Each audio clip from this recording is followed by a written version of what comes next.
Okay, here we go. Nice and quiet. Sound speeds, camera rolling. Holding for sound. Last looks. Calling for last looks. And set and action. I need to swap batteries.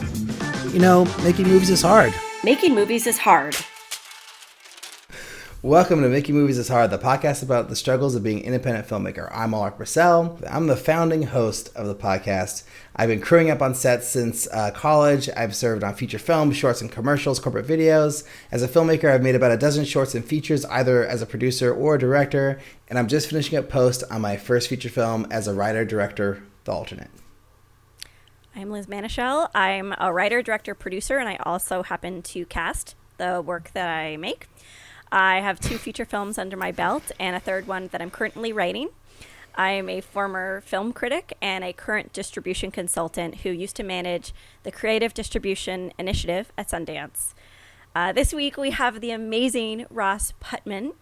He's a former producer of the most amazing movies in the world, including First Girl I Loved, which is a personal favorite of mine, and a current agent at Verve who focuses on sales and financing. We're going to jump right into the interview, but stick around for our Get Shorty segment, which focuses on a short film by Aimee Morgan. And then we'll do a You've Got Mail segment where we read recent comments and emails about the show. Without further jibber jabber, here's Ross Putman.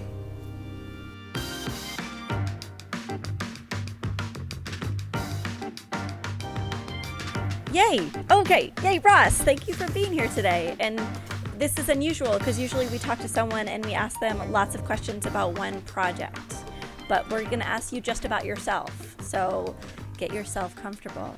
Can you give us a quick bio, please?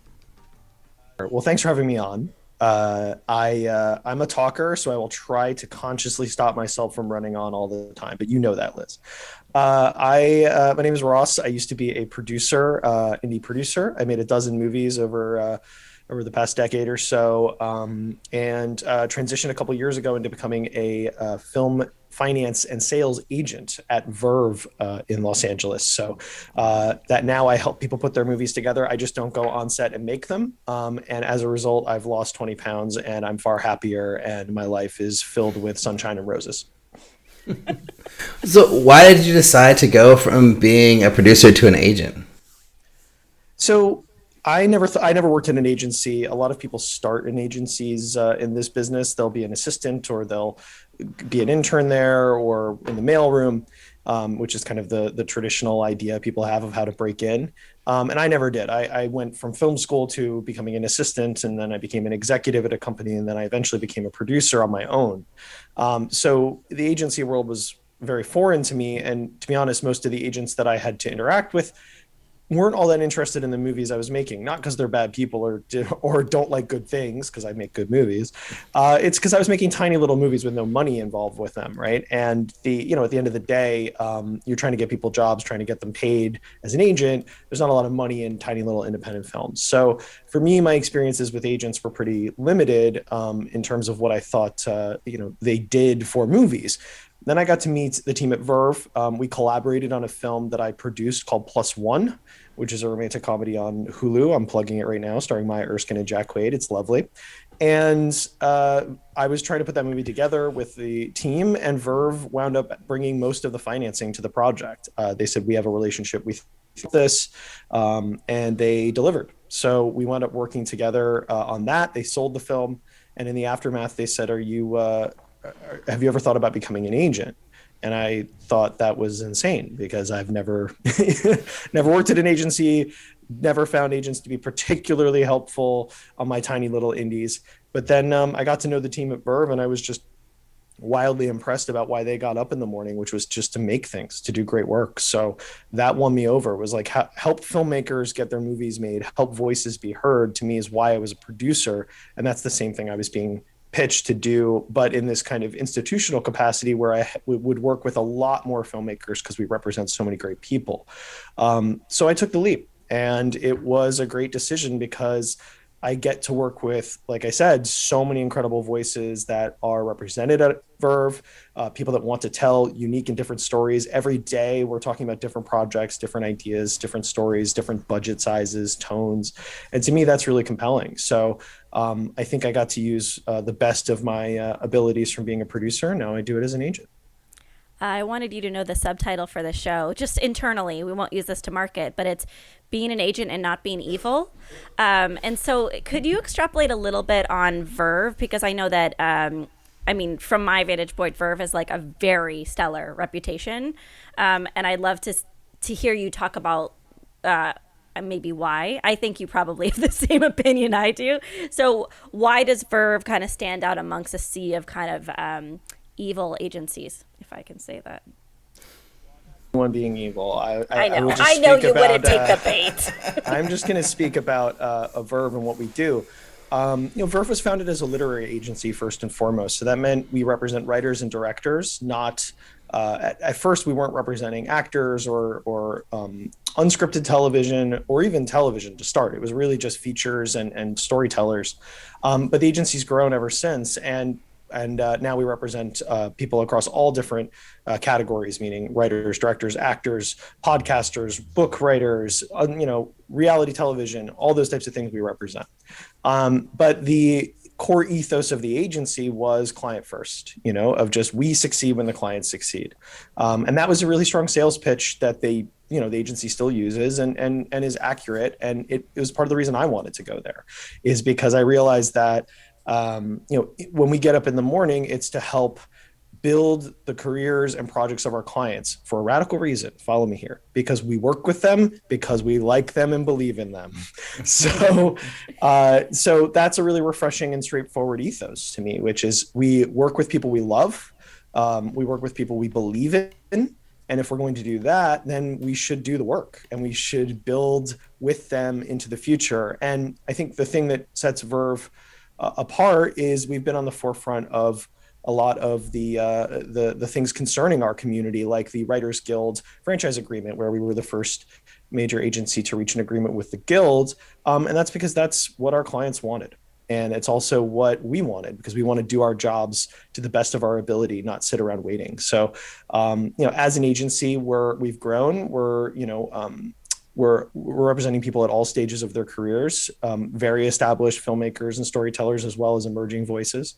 And to me, the people is what makes the difference. And the people where I work are fantastic. They get up with a shared mission every morning to build and make and understand that success comes from doing those things. So that's an ethos I can get on board with. And that's what we do. I think as far as where Verve fits in the ecosystem of agencies, every agency has a different culture and every agency is a different fit for a different person. We think we're a good fit for a certain type of storyteller, and that usually means they find their way to us or we find them. So it's just kind of a belief in staying true to your ethos, what you do, and that success will follow. So that, I don't hope that doesn't seem evasive, but it is genuinely how we operate, and it feels great to get up every day and do that.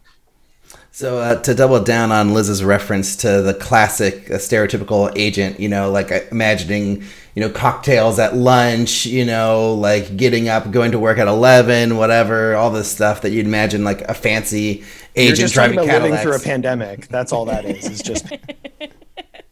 But anyways, like I just wanted to hear about what your day-to-day was. Like what do you actually do every day when you go into your office or working from home or whatever?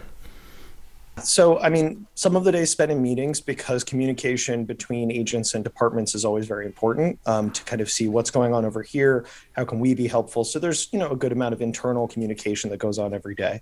But in terms of what I do, I get up usually after having read some scripts the previous night, and each project has a different need, but the end goal is to either get into production, or if the film is already shot, sell it, to a distributor in the United States and Canada.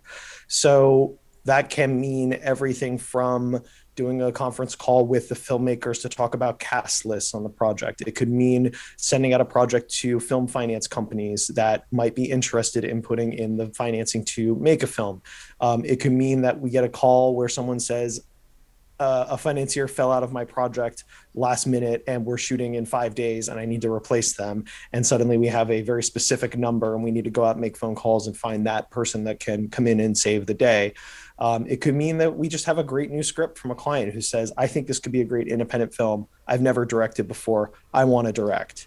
Great. I've, as a producer, made 6 first-time film directors' films, and we represent a lot of writers that want to direct. So then it's like, okay, now we're going to put a plan together for how to get you into the director's chair. It could be different for every project, but the baseline is that we are here to be problem solvers and a value add for you as you try to figure out how to overcome all of the challenges that stand between you and making a film, which are, as Liz knows particularly, because I've seen you go through them. It can be that long, arduous process of saying, okay, we whacked one mole, now the other mole's up, and it's hard to do it alone. So that's where we can kind of come in and say, using our relationships, using our resources, how can we fill in some of the gaps in your plan? Or if you don't have a plan, build one together. We've had a lot of conversations about agents in the past few weeks, which is why it's so great to have you here, Ross, and kind of speak for the good ones. Can you tell us a little bit, or can you respond to the idea that a filmmaker should not chase after representation, but wait to be approached? And do you agree with that, or do you welcome cold inquiries to your office? Very few agencies are going to respond to cold inquiries as a matter of course. It's a legal issue, and it can be very problematic if someone decides to take legal action claiming that you stole their idea or something like that. So most agencies, Verve included, don't look at cold submissions. That being said, something that I've come to understand both as a producer and a filmmaker and now as an agent is that when the time is right for you to have an agent, you're going to have an agent. And I know that seems very makes you feel a little helpless to hear, I think, if you're someone who wants to be represented. But the reality is that the team that you build around you for representation should be organic and positive, not forced, which is that when you work with a manager, for example, that manager should genuinely care about your work, your career, and want to build it with you. Because if you're going to be talking to them every day, every other day, they're going to be reading every draft of your script, going to be looking at every cut of your film, helping set you up on meetings, introducing you to people. You want that person to believe. Right? You want them to actually get up in the morning and say, I believe in this person's talent and I can help them. And the same goes for an agent. I don't know if you ever talked about the differences between managers and agents. We don't need to get into that now. But I think pursuing an agent because you think they're going to level your career up or solve a problem for you or simply get your script read is only going to be effective for you if the person you're working with truly believes in your talent, because then they're going to do the work. You don't want to have a relationship where someone is doing you a favor simply because they are tired of hearing from you, right? So it's if you think about it, right? It's like it's not going to help you in the long run. So I think generally as agents, we spend a great deal of time watching what's out there, reading what's out there, looking at potential clients, seeing film festivals, not even just all the giant ones, but sometimes the smaller ones, getting referrals. That's a lot of what we do is look at who's out there. And when you create work, which is the thing you actually have within your control to a certain extent, even if it's micro budget work, you're just giving more reasons to be noticed.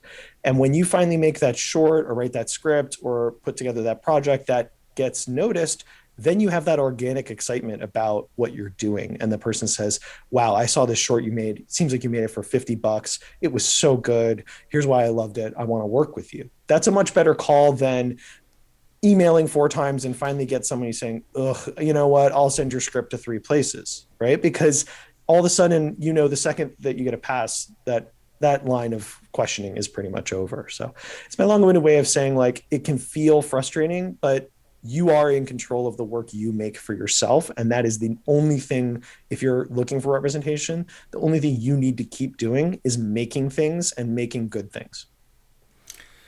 So I want to ask you about, like, when you do, like, land in that relationship and you do agree to sign on to an agent and you're working with somebody, I feel like a lot of the issues that we've heard from previous guests in the last few weeks have been kind of around communication and maybe not being on the same page with their team, So I would love to hear about how do you think it's best for like a writer or a director or somebody to work with an agent? Like what's the best way to communicate, the best way to approach it? How is the ideal situation supposed to go? So just to clarify, I'm a finance and sales agent. So that means that I work on individual projects. I don't represent individual clients as their key agent that's going to, be making a ton of phone calls and doing all that. My job is to say, okay, here's a project. Let's work together to build this project. So I just want to clarify for the listeners that might not know what I do exists, to be honest, but which it does at every agency. But I think that the key thing that I've learned over time, and this should apply to most relationships, not just a relationship with a representative, is an honest conversation about expectations. Right. So when you're working with someone, maybe it's a new relationship, it might feel awkward to say, I want to talk about what I should expect. I want to talk about realistically how I should be thinking about something, because you might think that it feels like you're guessing questioning the competency of that person. But on the flip side, I actually think that question is really freeing. So when you start a new relationship, whether it's a representative or a collaborator on a film or a film financier or even a PA on your film or whatever it is, I think a conversation about expectations is always really helpful, and saying like, great, I understand I wrote one script, everybody likes it, we want to do something with it, but what should I expect and what is expected of me, right? Because it's a two-way street. A lot of representatives, sometimes people will say, well, nothing happened with my script and now I don't have a job and I'm wondering what my representatives are doing. And it's like, well, when was that script written? 18 months ago? 12 months ago? What are you working on now? What are you doing next? And that's not to say that what you've already done is devalued. It's just that if things haven't sparked with that, the best thing you can do for yourself is give another reason for people to be talking about you, right? So here's the next thing. Here's the next thing. So if you're a writer, you should be writing, right? I know that's a radical idea, but I think, that two-way street can get difficult if there's not new material to work with, if the expectations are not aligned. If you wanted to sell your script for $1 million, but it was never going to sell for $1 million, you're going to be disappointed when it doesn't. But if it was never going to, you should have been on the same page about that. So I think it's just having that conversation about what you want to achieve, where you'd like to go. And any representative or collaborator or friend you're talking with should understand that if you want to be directing a Marvel movie, that's going to be a long road to that place. It doesn't mean it can't happen. It just means that you're not going to get there tomorrow and you're not going to get there next year. And you might not get there in 5 years. But if you want to get there, there are steps you can take along the way. So that all comes down again to expectations and just having that honest conversation about what should I expect and what's expected of me. I think that works really well to clarify these relationships. And then you can hold each other accountable if those expectations are clear. Right. But if they're not, then you're just kind of wondering, or they're wondering what the other person's thinking. I think that applies to many, many relationships. And it's a struggle for a lot of us to be upfront about expectations. But yeah. I'm formulating a question in my mind, so forgive me if it comes out poorly. I'm thinking a lot about curation and meritocracy and like all the different pipelines to discovery. So when you're being approached with a project for financing or sales, and you don't have a previous relationship with this client, do you ever feel like there was a better, more democratic way to get to products, or do you think that the system really does allow the cream to rise to the top? And sorry if that's a crazy question, Ross, also. This is my personal opinion here. Which is that I do think to a certain extent the cream rises. And that's not to say that the initial access to tastemakers can be difficult, right? So you could be the world's greatest screenwriter living in Akron, Ohio, and if literally nobody has any connection whatsoever to the film industry, you don't have any relationships, and you're wondering what to do with your gorgeous screenplay that you wrote, that can feel helpless and limiting. That said, representatives pay attention to contests, pay attention to fellowships, pay attention to the Nichols, but also to the Page Screenwriting Awards and Austin Film Festival and other film festivals. And, at a certain point, if your work is good, someone is going to notice it even within those circles, right? Like if you wrote the best script of all time and send it to 20 screenplay competitions and you don't get far at any of them, maybe you didn't actually write the best script of all time. And that's not my way of saying that sometimes people don't slip through the cracks, but there are those initial kind of sparks for people that are completely outside the industry to hopefully get some notice. Also, look, I can't speak for all managers because I am not one, nor do I work at a management company, but many managers do look at cold submissions or will at least read your letter or look at your log line. So that's something that, can be a way in. And there are stories of writers, including ones who I know and who Verve represents, who got their managers by writing a cold letter to a manager many years ago, so there is still that. And if the manager says, I'll read it, and you wrote a great script, they're going to notice. That's their job, right? Is to notice. So in terms of a meritocracy, the good news is that the democratization of film production in terms of cost, i.e. that pretty much all of us have a functional camera in our pocket at this point. And then the democratization of distribution in the sense that you can easily put your movie up on YouTube if you'd like to, or anywhere and get it watched and share it. And also the except for Amazon if you're a short film or a documentary. No comment. And then but because you have all that access to just put it out there, right, and to show it to people, there is an easier path now than ever before that if you made a great short film and you don't get into a festival you want to get to, then put it up online, get a blog to, write a blog, see if people will watch it. It's mostly a time commitment on your side to just pound the pavement and try to raise awareness. And if your short film is fantastic and people are starting to talk about it, you will get noticed. I will say this, there's plenty of times that we as an agency will see a piece of work or hear about something that we love. And we're like, wow, where did this person come from? And wow, they are so talented. And we'll reach out to them to say, we'd like to meet. And they're having meetings with 4 agencies, right? So you're like, aha, okay. So again, it just comes down to keep making things. Yeah, of course it sucks if you're the creator that makes great things, nobody notices, it's like you have to be 80 and you're like an artist, one of those artists that didn't get popular until after they died or something. But the world moves a lot faster now. And if you have access to the internet, which most people do, and if you have access to a camera phone, then keep making things, honing your craft. And once you've made something great, or something that catches fire, you're going to get attention. Even if you just put it up on YouTube, as much as I'm not saying it's a magic. And if you just do that, it's going to work for you. But if it doesn't work on this short film or this script, write the next one, make the next one. Worst case scenario, you have more arrows in your quiver.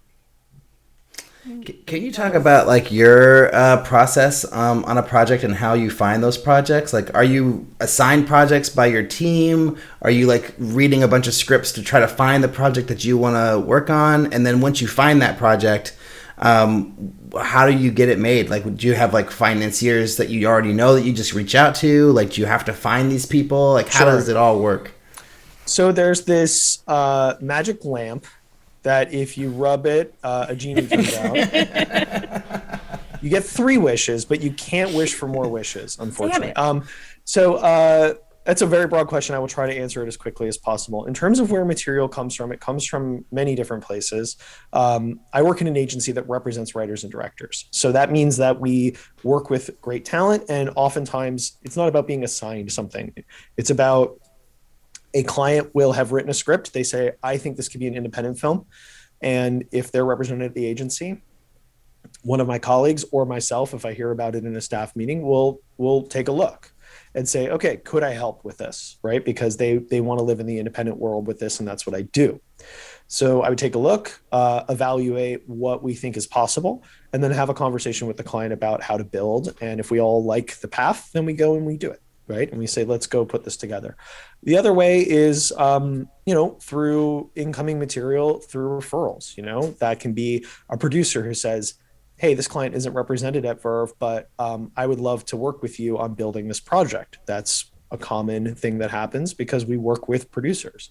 So when that happens, then we say, great, do I think I can actually help? Do I like it? Do I think I can help? That's basically what it is. I don't want to get involved with a project I can't actually help on, right? Because that doesn't help anybody. Saying help a lot.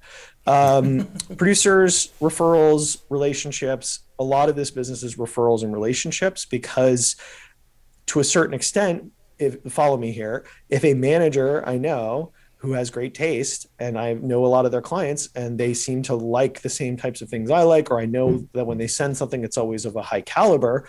If they refer something to me, I'm going to expect it to be of a high caliber, right? So there's the value of trusted referrals. And then also just tracking what's out there, going to see films at film festivals, watching shorts, and when there's a talented person who we all respond to, even if they are not going to immediately become a client of the agency, if I and my team think we can build a project with them and that there's value for everybody in doing that, then we might reach out and say, hey, we saw your short film at Tribeca. What are you working on next? Let's talk about it, So it goes both ways. Sometimes it comes from us, sometimes it comes from referrals, but there's never any lack of scripts in my inbox to read. There's never any lack of material coming in or landing on our radar. There's not a weekend that goes by when I think I didn't read enough. And I think that's a testament to all the great work everyone's doing out there. Yay. But also, look, if I'm hearing about it, it means that it made it through a couple layers of people that said, this is awesome, right? And if it's at that point, you might be ready to take this leap in your career and work on something bigger and build. I'm not trying to say the system's perfect, but I am saying that, I got referred a short filmmaker the other day from a trusted producer friend. I thought the short was really strong. It hadn't played any major film festivals. And my producer friend was saying, I don't know why it hasn't, because I think it's great. So when he said that, I said, okay, well, let me watch it. I really liked it. I had an introductory phone call with the filmmaker, who's very talented. And I basically said, like, when you have a script ready that you're interested in making as a feature, consider my door open to read. And if that script is something I think I can help with and as good as their past work, then there might be a potential for us to collaborate. But right now, all it was I watched a short and had a nice phone call with a filmmaker. Wow. That's amazing. I didn't answer the second part, by the way. Please do. Please go do it. I just realized that. How do I put things together? So coming from producing, my job and the job of any good film finance and sales agent is to have an understanding of the marketplace, to have relationships at the major companies that are set up to create independent films. So there are, production companies that have production finance and production capability, and their job is to, they're literally created to make independent film, right? So there's that whole landscape of companies that have films at major film festivals, and you have seen them and you watch them at home and you watch them on Netflix. It's my job and our job to have relationships and build relationships, if we don't, with those places, right? Because they need material and we have it, right? And we need help making the movies and they have that. There's also just the networking relationships of, private individuals that might want to finance a film, or there's relationships with filmmakers who might have access to in kind, or there's, tax incentives that we might know about that we could direct our clients toward, or there's banks that can lend against certain guarantees that you might get from a distributor. Like, there's so many different ways to make a single film. And my job and any good independent film agent's job is to have as much knowledge about that as possible and as many relationships as you can keep building that might help. So it's very like 4D chess sometimes. I don't mean that to like make myself feel good about what I do. It's just sometimes you're like trying to connect dots from one side of a board to another, and you sometimes will find that connection and you get two people together and all of a sudden you have a movie. I would say that the best way to summarize it is that every time there's a Sundance, I get asked how many movies did I see at Sundance, and my answer is usually 0 or 1. And people say, well, what, you work in independent film, you went to Sundance, you were there, because I go for my work. And they're like, well, you were there, you didn't see any movies? And it's like, my job at Sundance is not to see movies. My job at Sundance is to have meetings and talk to people that are going to help me make movies. So that way we can't, because everyone is there doing that at the same time. I'll see the Sundance movies. I usually see them after. But while I'm at the festival, it's 8 meetings a day with people that are like-minded, hopefully, that might say, we all want to collaborate on making things. And it could be someone who has access to capital. It could just be someone who is a connector and says, I know this filmmaker and I know this person. It's that kind of thing. So when they say it's who you know, it's impossible to be born knowing all these people, but it's my job to try to foster relationships with as many people in the space that I work in, because you never know how it might all connect together on a given project down the line. This is another esoteric question from Liz. You talked in the beginning of our chat about sunshine and rainbows and getting up in the morning and loving what you do. Can you talk about a specific moment of joy? Like, what is the most fulfilling part of your day that actually propels you forward and convinces you that this is the right path? This is a business of ambitious people. And I don't think ambition necessarily has to be a dirty word. It drives us to be better, hopefully. It drives us to work hard and make great things, and to pick ourselves up when we have failures and keep going. And obviously, out of control ambition can be dangerous, but I think if you're in this business, it's because you have an ambition to achieve something. Maybe you're a first-time filmmaker and your goal is to make your film. Maybe you're a fifth-time filmmaker and your goal is to win an Academy Award. Whatever the goal is, it's part of a path in the career of a filmmaker. What is joyous to me about what we do is that I don't want to say this sounds so trite, and it's not true. Making dreams come true. That's horrible. That sounds like I can wave a wand and just make anything happen for anybody. And that would be disingenuous of me to suggest that. What I can do is I can get up and work as hard as I can on something I care about, to be a partner with you, to hopefully bring it into the world. A joy that I've experienced is when you achieve that milestone, right? When somebody says, here's what I want to achieve. I have a filmmaker who we started working with last year, who I've always been a fan of, but they've never directed a film. I'm a big fan of their writing. And they signed with Verve after leaving where they were previously represented. And I was a part of the team that brought them in. And their goal was, they said, I have this project. It's basically dead, but I want to direct it. And I have a cast attachment, but we just don't have enough money. And everyone's seen it in past. And seemed very despondent, but said, I really do want to make this movie. So I took a look at the film. I looked at the budget. I looked at the elements and looked at all the attachments. And I had an opinion, which was, I thought, I know why this movie hasn't happened. It's truthfully because you're trying to make it for too much money. It's not a cop-out. It's not saying that you can't raise that money. I'm saying that the market doesn't really bear it, and that's why you're getting the response you're getting. That's my opinion. And I said, I also think that we could reconfigure this film in a way that will allow you to make it as opposed to sit on it. And the filmmaker said, great, let's figure that out. So we got in together, worked on the budget, brought it down, reconfigured some of the attachments, held on to our one cast attachment, and basically got the movie to a place where, with the money that was already attached, it was now over half financed.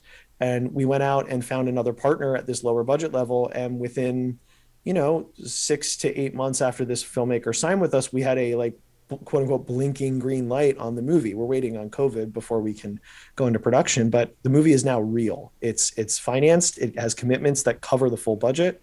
It has all the key attachments still involved, including the actor that the director wanted to work with. And we've now wound up in a place where I got to make a phone call to that filmmaker saying, we have your movie. It's going to be real. And that doesn't mean there can't still be roadblocks. There's roadblocks every step of the way. But there's joy in that, not just because I achieved something I set out to achieve, which was work with this person and help them get this made. Of course, that's very self-centered. I think there's some joy from just the general idea that it's a genuinely good story that deserves to be told. It's going to make a great movie. And without my collaboration and work with the team, it might not have happened. And that's joyful because every movie is such a group effort. Every movie takes so much effort from so many people.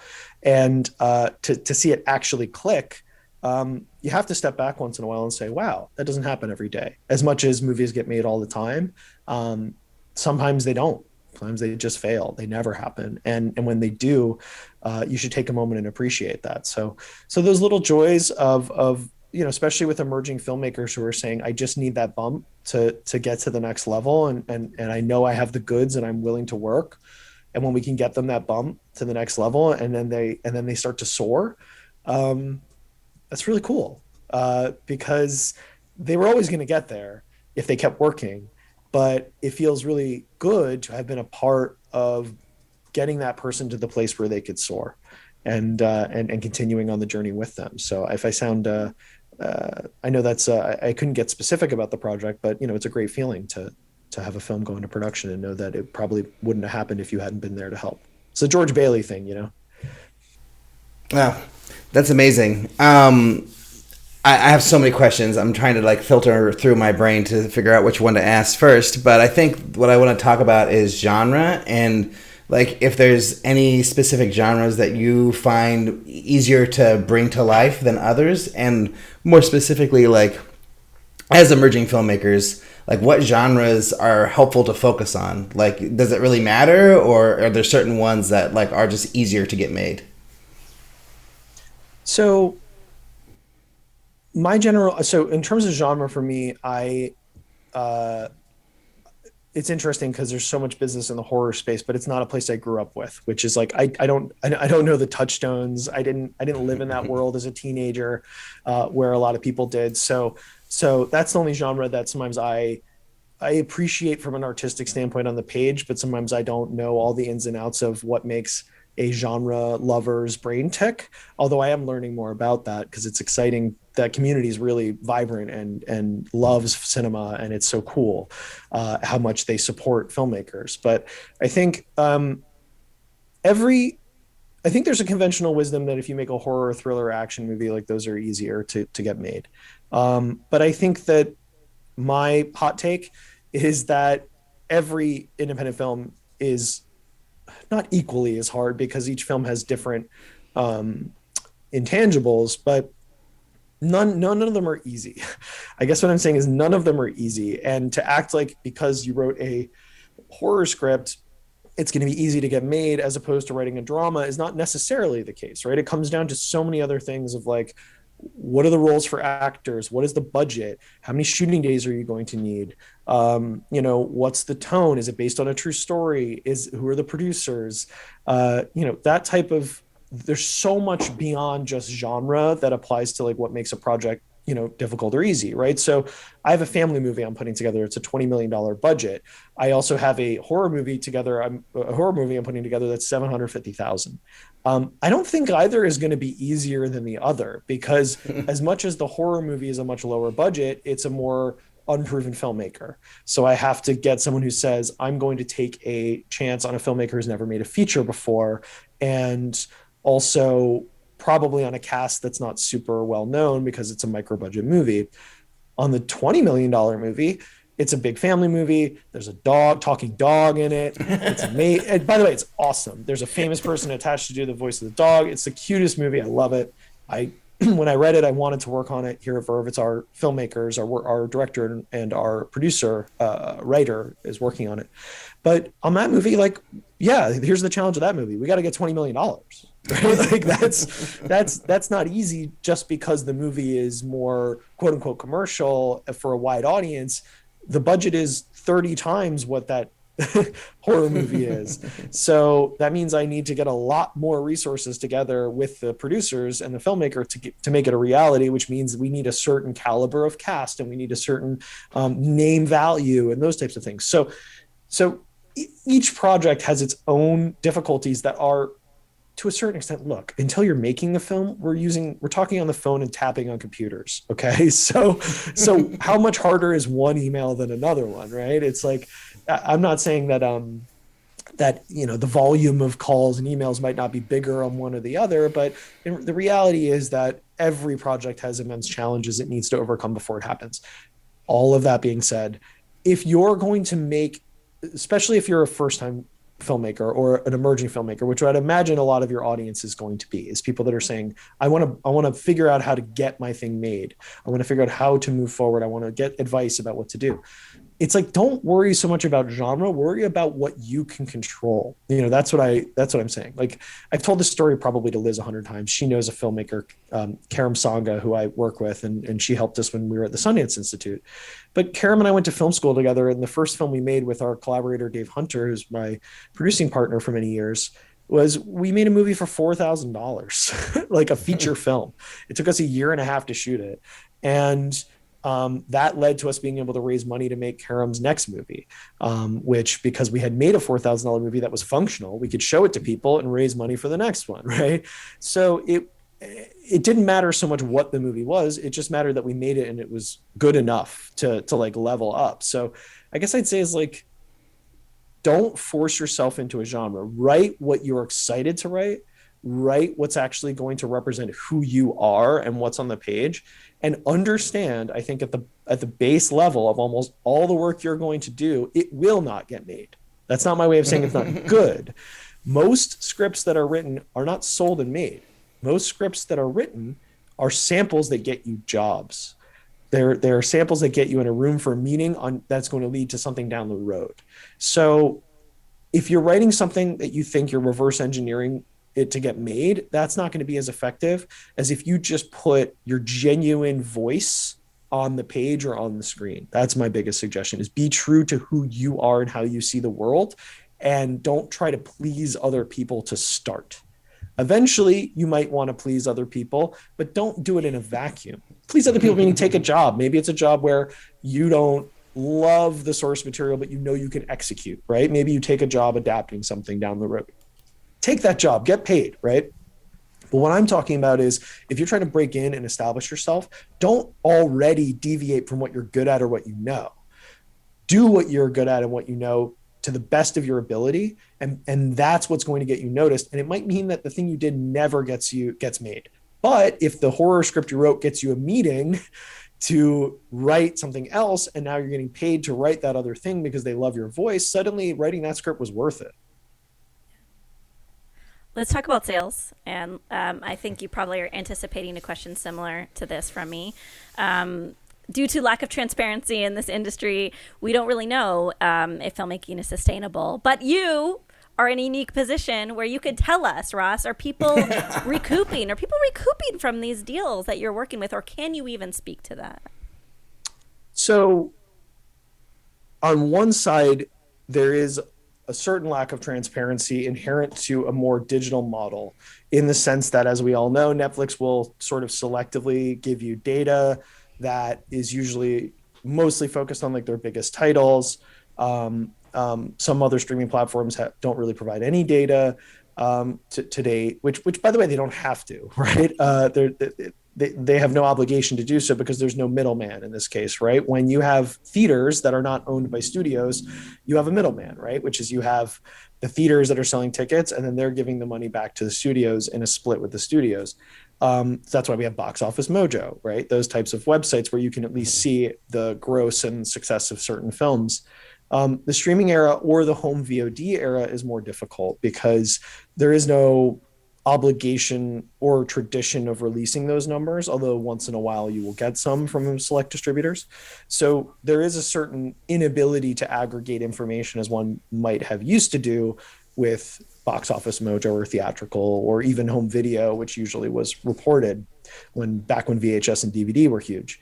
But in terms of our people recouping, here's the bottom line.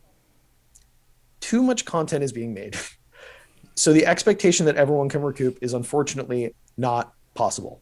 And that's because you could go out and raise money from your friends and family, or just spend your own paycheck, or spend nothing at all with an iPhone and go make a movie and potentially even get into a great film festival.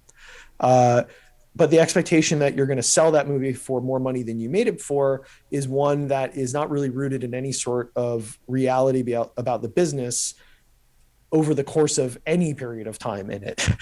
So, people used to talk about, back in the early 90s at Sundance, if your movie didn't sell to a big distributor, you'd be lucky to get distribution, because there wasn't a digital market where your films could go for a lower cost than going to theaters. And you might get picked up for a DVD release, but that was considered back in the day straight to video, right? Which was this, this dirty word.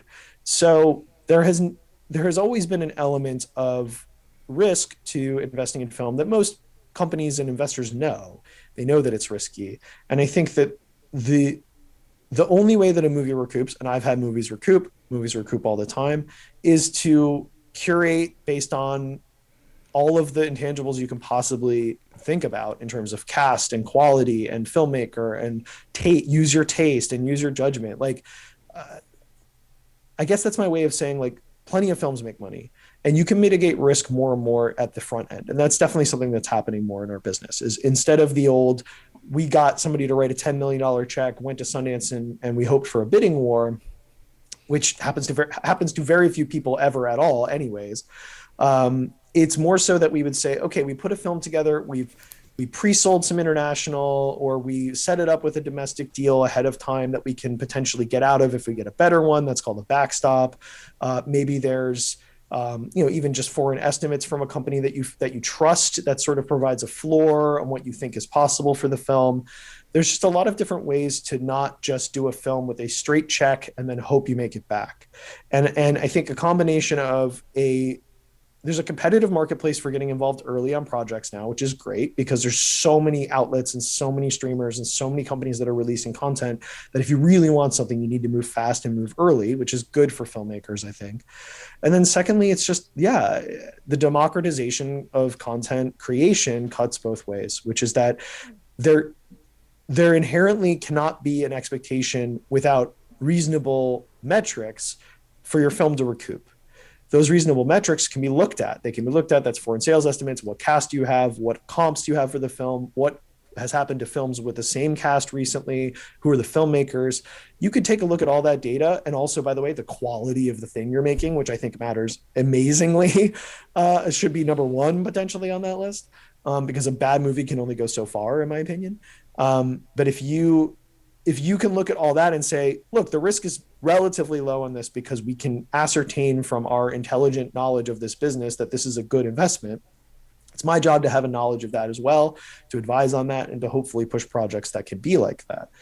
On the other side, if you made a great little short film or a great little $10,000 feature and got it into Sundance and suddenly you're feeling like, oh my God, I'm going to sell it for $1 million, you're probably not going to. But the getting into Sundance is probably worth the $10,000, worth the $10,000 for your career.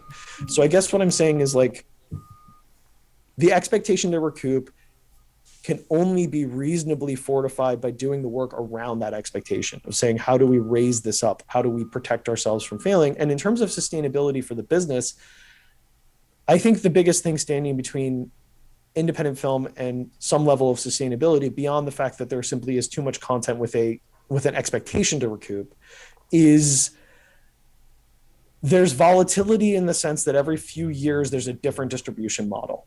And that's difficult, right? And that's not going to change anytime soon. I mean, the change is constant. The lack of change is not going to happen. So every few years there's a new way that, it's like, first it was, all theatrical, then it was, now we have home video, then it was, now it's DVD instead of VHS, then it was, the beginnings of on demand, and then it was TVOD, and now it's SVOD, which is streaming. And AVOD's creeping up. We still, the great hope of AVOD. And AVOD, which is advertising based, licensing. So your film is, your film is being paid for by advertisements. So, which is like, there's new platforms like, Tubi and places that do stuff like that. So I guess what I'm saying is that you can be in control of the sustainability of your own life to a certain extent, but an expectation that everything will do well runs counter to the studio model itself, which for many years was an expectation that some of the films would fail and some of the films would succeed. And on balance, the successes would wipe out the failures. That's my long-winded way of saying, like, if you want the comfort of sustainability to be finite and measured and under your feet, this is not a business for you. But is there a sustainability you can find on a given project for your career, for a series of projects, for a type of film? Absolutely. So I wanted to dig in on a budget question, something that I've heard forever from people. And since I have an expert with me, I want to ask, basically every time I talk about a budget over $1 million or getting close to $2 million, everyone always says you have to have pre-sales in order for that to be justified. So you have to go to hire talent. Now, is that accurate, or are there movies that are being made in the $1 million to $2 million budget range that don't have pre-sales and don't have big name talent in them? Yes, I would say that advice is way too broad and not specific to to what you're dealing with. The international sales market is in wild flux, just like most sales markets, because the same thing that's happened here is happening elsewhere, which is a shift to streaming. And right now in COVID, of course, a lack of theatrical and, just changing ways that people are watching movies. So the market is difficult to predict in a way that it used to be. And there became a model many years ago of the pre-selling international with big talent and cash flowing a movie that way. It still happens today to a certain extent, but it really only happens with a very myopic layer of films in terms of genre. And for the most part, the foreign pre-sales model is not what people are pursuing to make their films these days. There might be some select pre-sales, there might be estimates, there might be one or two territories where you do a deal because it's lucrative. But the idea of pre-selling the whole world on a film that hasn't been made yet still happens, but it doesn't happen for the majority of independent films. And I think on the $1 to $2 million level, it's more the name value of the person you get is more about the perception of what can be made with the film, particularly domestically if you're an American filmmaker, than anything else. Which is that if I'm, going to a domestic distributor and I say I have a film starring this actor and that actor is of the moment and hot and exciting, I'm more likely to get a good deal domestically that can justify the budget of the movie. So it's my way of saying, like, there's no blanket prescription for all films. And I think if anyone's telling you that there are, they don't know what they're talking about. If you have a given film and you want to make it for $1 to $2 million, of which I'm working on many, that film is going to have its unique challenges to its success. And we should identify those challenges together so we can then try to come at them and find good solutions. And that can lead to making a movie. Not saying, oh, it's got to be this way or it's got to be that way. I'll leave it at this. Sometimes I've accidentally seen emails I sent many years before a movie I made happened, or in pre-prep, or before it fell apart one time or whatever, because I was looking for something else in my inbox. And when I look at those emails, I sometimes look at how absolutely wrong I was about what the movie was going to look like. And that's not because I don't know what I'm talking about. It was because it's impossible to predict what the final formulation of a film was going to look like. It just simply is. And all you're doing is best practices and trying your best to do it and knowing that grit and persistence is going to work out in the end, rather than saying, well, here's the magic wand that you wave and that's what makes a movie. That's a great way to feel frustrated when that one way doesn't work. So long-winded way of saying, anyone that tells you they have a prescriptive answer for how everything happens is oversimplifying and generalizing. I love this conversation so much. Like, I just love the past hour. I want to box it up. I keep on checking my QuickTime to make sure it's recording because I'm nervous that we're going to lose it. We have our final 5 questions. It's come to that time.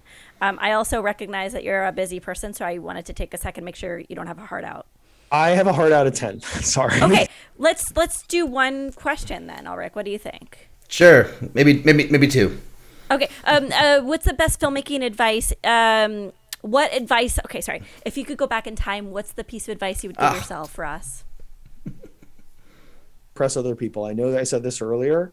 The best advice I was ever given was when I wrote my thesis script at USC. A manager read it. I thought my life was about to change because, oh my God, this manager read my script and wants to meet with me. He spent 45 minutes not talking about my script, just chatting with me.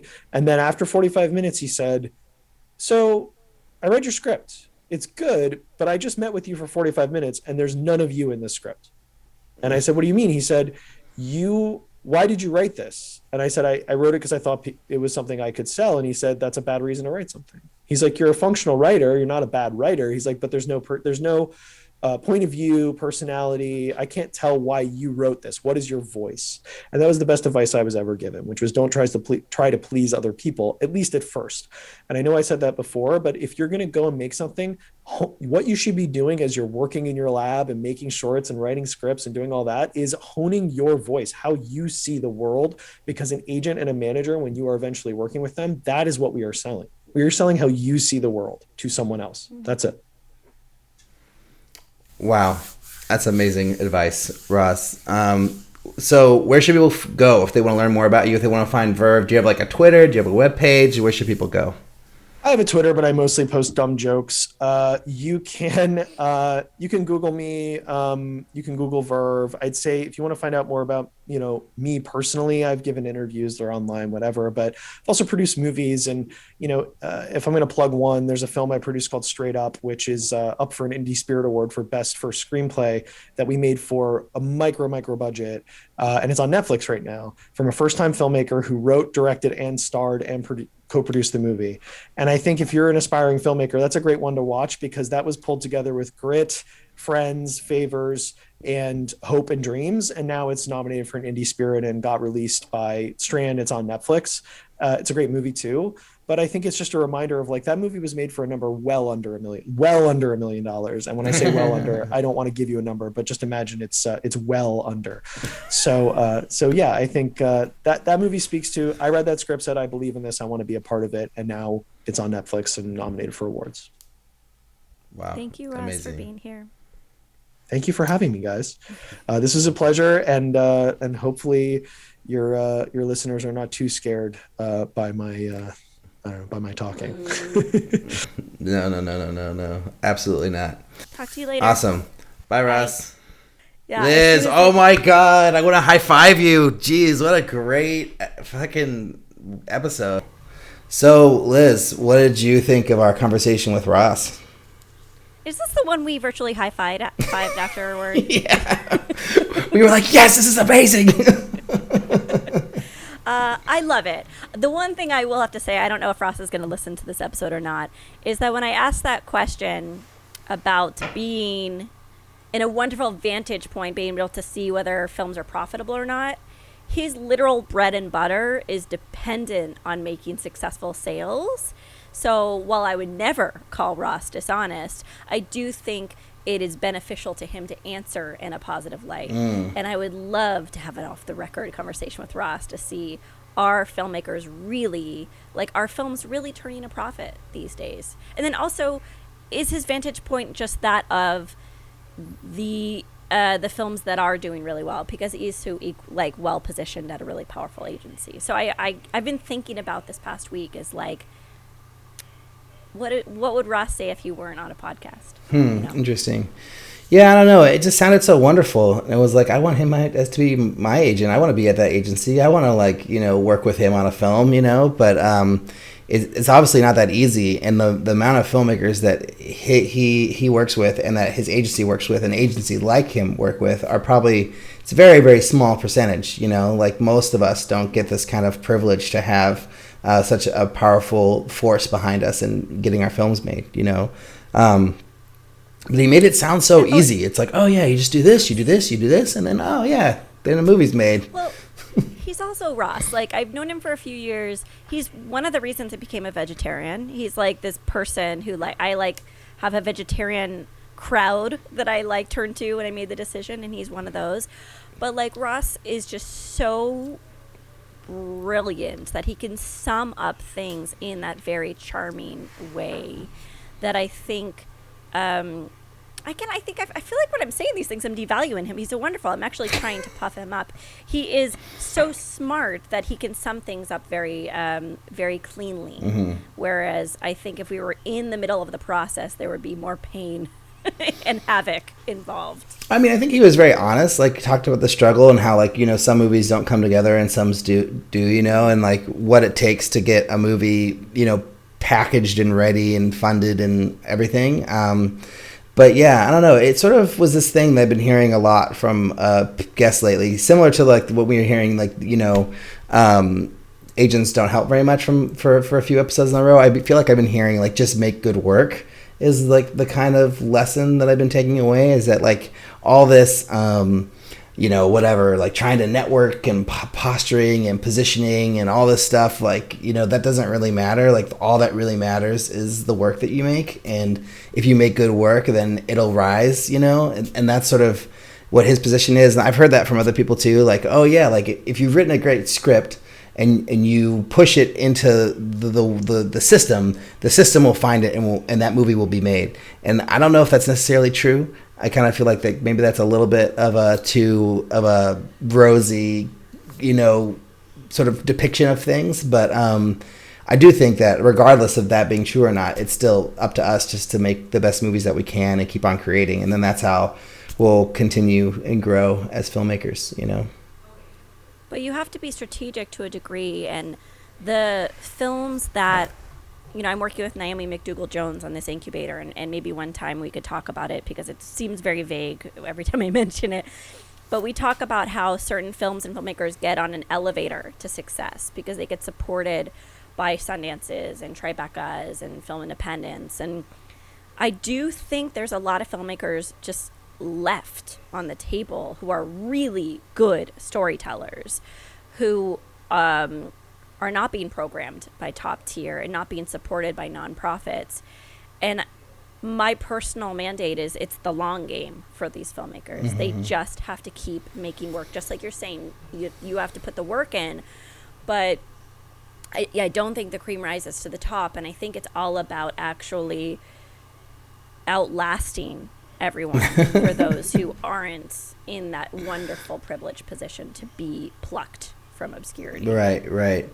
Yeah, being plucked from by either an agency or an organization or by a production company or whatever. I feel like there's so many different ways that you can get on this so-called elevator. But there's so few spaces on these elevators, I think, too, especially compared to how many filmmakers there are out in the world. This isn't on our outline, but do you want to explain really briefly what you're trying to do with this incubator and what it is? I'll try, and maybe we could pitch Naomi to come on for just like a very short segment to talk about it, because we're actually going to open up applications in, I think, April. So what we're doing is we're forming we call it an incubator. It's called Constellation Incubator. And it's, if you go to avalonstory.com, you can read a little bit about it. But the idea is that we feel that the film industry is broken. It's not as, it's not a well-oiled system. It's like everything is broken, and we're all just kind of throwing shit on the wall at all times to see to figure out ways to be successful, sustainable, and lead, and create and finish projects. By the way, her pitch is much better than mine, so I'd love to just fast forward to hers. But the point is, what we're doing is we're going to open up applications for, I think it's about 30 filmmaking teams to come along with us and apply design level thinking from other industries to the film industry and look at, is this the best way that we should be making content? Is this the best way we should be distributing content? How can we lead safe, healthy, sustainable lifestyles in this industry while also making a splash with our work? I know that sounds vague. It will be more specific as we go.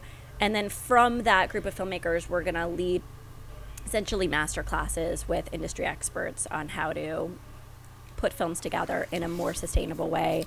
And then from that, there's a longer plan, but I'm not allowed to talk about that yet. But I think we've all been exploited, and it's just not, it's not the right way to go about making art. And we need to figure out a better way to put work together. For your incubator, is it about the movie or is it about the team? Like, are you looking for people who have movies at certain stages, like, script stage? We're not even asking them about it doesn't care. We're looking for filmmaking teams. Eventually, though, there is going to be a production side of this. But right now, we're just looking to radical filmmakers who are interested in shaking things up and not wanting to just go with the status quo of overworking ourselves, lowering overhead, and I know I keep on saying the word exploitation, but I really think a lot of labor and creativity is being exploited in a really unhealthy way in low budget filmmaking. So this is the way, what we're envisioning is how can you reduce costs in other ways other than just like overworking yourself and doing these 14-hour days at low pay or doing these 10-day shoots or whatever it is. How can we figure out ways to lower costs in other ways and make films that are more creative? So like things we've been thinking about is like, you know, obviously like having one set that you pre-light for the whole shoot and then you just work in a 360 way. Or what if it is just working on nights and weekends? Or how can we brainstorm about a healthier way to make content? Yeah, interesting. I think it's a really worthwhile conversation to have, and I don't think there's an easy answer, but I think that's why I like reaching out and trying to get a whole bunch of filmmakers together to work on it as a team seems like a really smart way to go about it, you know? Yeah. So. And I would love everyone who's listening to submit an application if they're open to it, but we can do that another time. Yeah, absolutely. Well, when it's announced, it's announced, but when it's, you know, when you're actually accepting applications, we'll do a thing. We'll bring Naomi on and talk about it and, you know, really try to amplify this whole project because it sounds very important. But Liz, do you have a Get Shorty for us maybe? So you make movies, huh? I produce feature motion pictures. I got an idea for a movie. We do. Aimee Morgan, let's hear her talk about her short, Shelter. I made a short because you got to start somewhere, right? So I've been making shorts, music videos for a while now, and I'm just now starting to planning a feature. So I always wanted to be a writer-director. I wanted to make films that show people and lifestyles that we don't see a lot in media. So I chose this story because I grew up around these kind of environments. I'm not saying it's autobiographical by any means. It's just I know these people, or I knew these people. That's pretty much it. Well, as the writer, director, producer, I came up with the funds. Basically, it's self-funded, very, very low budget, very indie. So I didn't have a lot of expectations upon making this short. I just knew that as a filmmaker, I needed to get in a lot of practice and just keep making stuff, because the more you make, the better you get. So I was pleasantly surprised when this film got into festivals around the world. That blew my mind. And I'm really thankful that there's an audience for it and people enjoy the movie, or the fact that it just makes them think, because I really wanted to make thought-provoking films. Now that it's out in the world, what purpose does it serve? I just see it as a little educational, thought-provoking, entertaining. At the end of the film, there's information for a hotline for domestic abuse. Maybe if somebody watches it and recognizes that they're in the same kind of situation, or somebody they know is, they'll get help. What would I do differently with the story, if anything? I wouldn't do anything differently. In fact, at the time when I wrote the script, my film professor told me that there were too many female characters in my film, and that I should add more male characters because they weren't represented enough. But I've learned over the years, stick to your gut, do what you think is right, and that's what I did. So this was one of the first short films I made. And along with trying to figure out, cast and crew dynamics, I brought in 2 young ladies, and they were phenomenal. They were so professional, and I couldn't have asked for anyone better, and their families were amazing, and it was just the best time, and I really enjoyed working with them, and I'm looking forward to seeing everything they do in the future. Hey, Alrik, what did you think of Shelter? Okay, so I watched this movie way back in November when she sent it to us, and I probably only got through maybe half, and then I was like, you know what, I don't know, I'm not sure, and then I came back to it months later and watched it again, and then I watched it again a third time just this week, but it was interesting because my memory of it was that the ending was different than what it was, and then when I got to the ending this time, I was like, oh, okay, that makes more sense, because I thought that the mom had died in the end. I did too, until the very But I think that's obviously the intent, is to make you think that, you know, until she comes out of the house.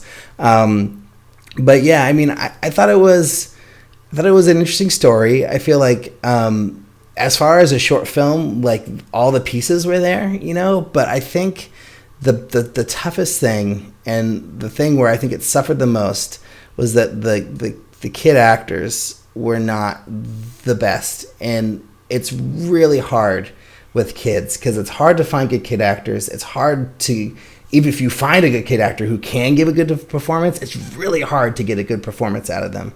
And, you know, I think like a lot of what they did with the kids worked really well, but then I think a lot of the dialogue and the lines didn't really feel authentic. And then the toughest part, which was really hard, was the end, when they're all crying, and the crying just didn't feel genuine at all. And I wonder, like, if, you know, when Aimee was on set, like if there was a way that, like, maybe she saw that she wasn't getting what she wanted from the crying, that like she could have rethought the scene in a different way, where it didn't necessarily rely on hearing actual tears necessarily, or actual crying, where you could have just shown the same action, but like maybe with some score or some other thing involved, where it would still hit hard, but without actually hearing it. And then this brings me to my second point about it, is that I didn't really feel like there was a lot of filmmaking techniques being used in the movie throughout. Like, I'm not really 100% sure, but I'm pretty sure there was no score in it at all. Like, there's zero score, or very little score if there is. And then the sound design didn't make up for that. Because, like, if you're not going to have score, like, you should have really heavily done, detailed, lush sound design that, like, really makes you feel like all the things that are happening in the movie, like the dinginess of the motel, like the loudness of the street as they're walking, trying to get to their mom. Maybe there is some score in that sequence when they're going from the motel to. I remember there being score during the walk. During the walk.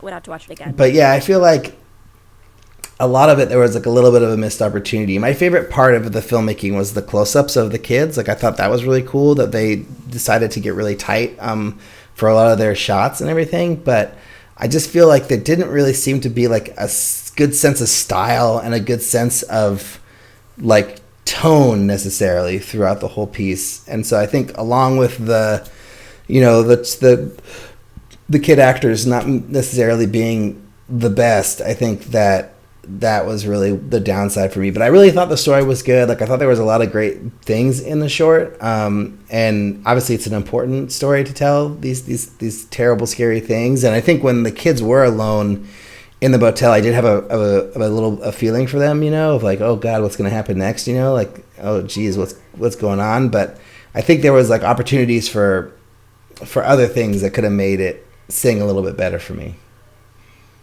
I mean, well said. Oh my gosh, that was like the best, a very eloquent way of commenting on this film. I would like to add to your comment about the child actors is, I don't know whether it was in the writing or the performance, but you see this in a lot of family films where the children don't really have any nuance to them and they don't really have any flaws, right? They're just kind of, I don't want to say victims, but they're just kind of there.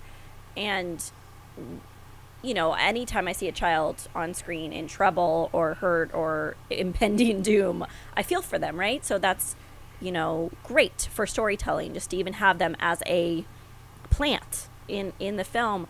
But it's like, there was no hysterics, there was no anger, there was no chaos, they were clean. Like, I was just thinking, like, my kid, I would assume that my kid would not be so clean, would be covered in dust and dirt, and the bed would be messy, and the room would be chaos. Like, there's just kind of this very contained way in which the children were treated that felt part of the lack of realism of the performance. So it's like production design, writing, performance, you know, direction. With regard to the kids, I thought, you know, wasn't as nuanced as it could be. Very hard to work with children. Yeah. So, like, bravo, Aimee, for even attempting to do it. And those kids are better than most kids that I've seen or in a casting room before. So I'm sure they were like, wonderful to work with compared to, it's tough. It's tough to work with children. Yeah.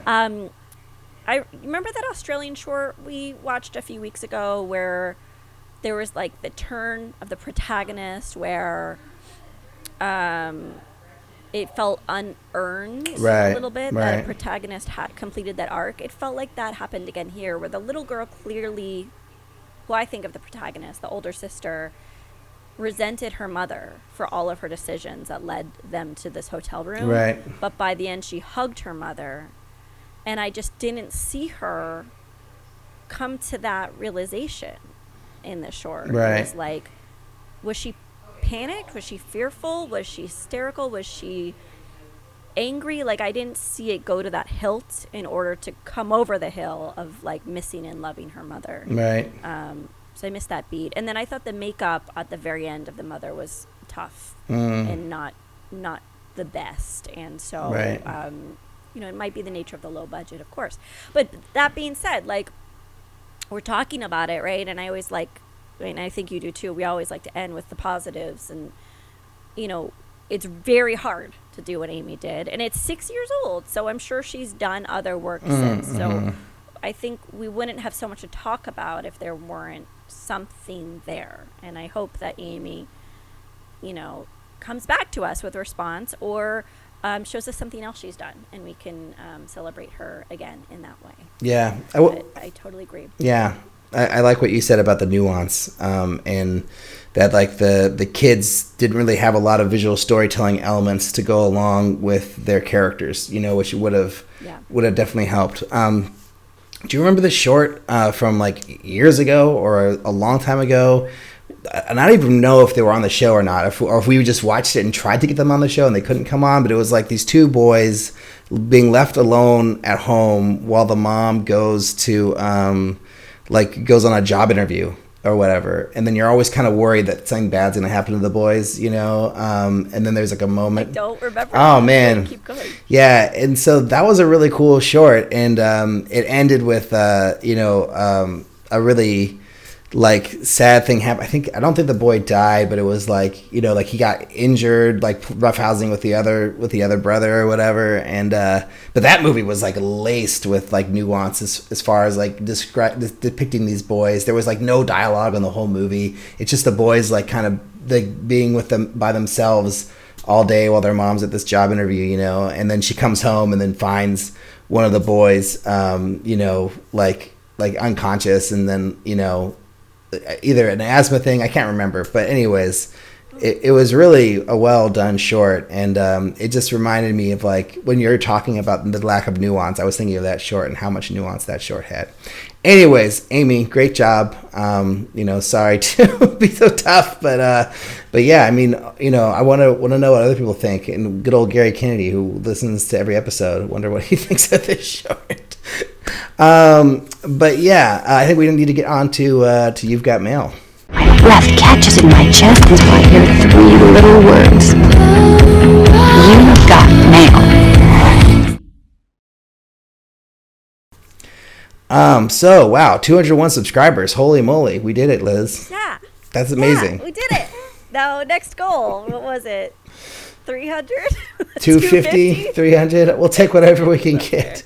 So we have a comment from Gary Kennedy on, I think this is episode 2 comments. Oh, 2. You want to just pick one? Sorry. Yeah, well, we'll do 299 and then we'll do 300 if we have time. We're kind of running low time here.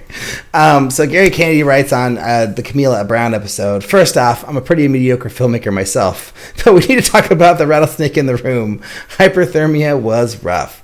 Like, so rough, boobs can't save it. Which I would argue boobs can't really save anything that's not good anyways. But so it seems like someone made this just to troll you too. Damn. But he made a film, and you got to give him credit for that. Way too many people talk about making films instead of going out there and actually doing it. So, I mean, I'll defend Cameron here. I think, there was definitely some really great moments in Hyperthermia. And yeah, he went out and made a movie, Gary, send us in your films, man. Let's see them.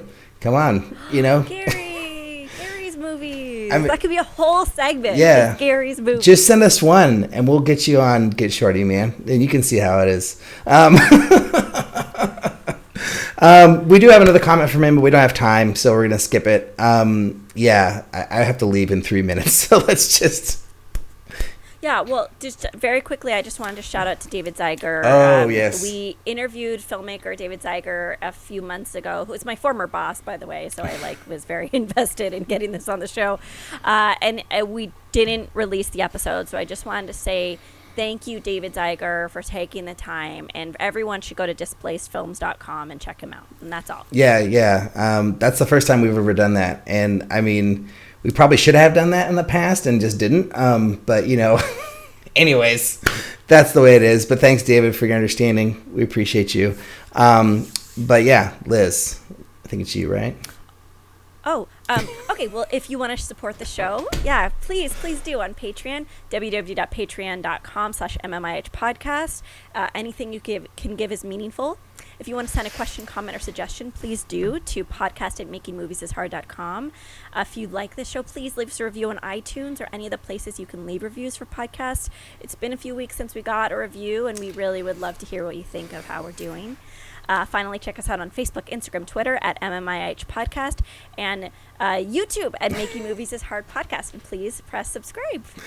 I'm supposed to also do the outro, so I'm just going to keep going. Thanks for listening, everyone. Thanks to Ross Putman for making this episode happen. To get in touch with me or Alrik specifically, here's how to do it. For me, Liz Manischel on Twitter or Liz Manischel Film on Instagram. Alrik, where can people find you? I am Alrik B on Twitter, and I think Alrik B also on Instagram. And then you can also Facebook me, or you could just email the podcast email, and I'll get back to you because I get back to everybody. Unless you're just saying, please let me be on your show, then I don't always get back to you. But I try to. I really try to. I think you do. I think you get people back to you get back to people regardless. Check out our website, makingmoviesishard.com, where you can find links to the things we talked about on this episode. Thank you to editor Alrik. Oh, Alrik no, Cameron Caves. Oh, Cameron. The amazing Cameron Caves is editing this episode. Thank you, Cameron. You're wonderful, and we adore you. Thank you, so Cameron. much. Thank you for doing the editing. And thanks to everyone for listening, and talk to all y'all next week. Woo! Wow, amazing. Been a crew member for many years on lots of different sets. I've made 7 feature films. No, I have not. That's a lie.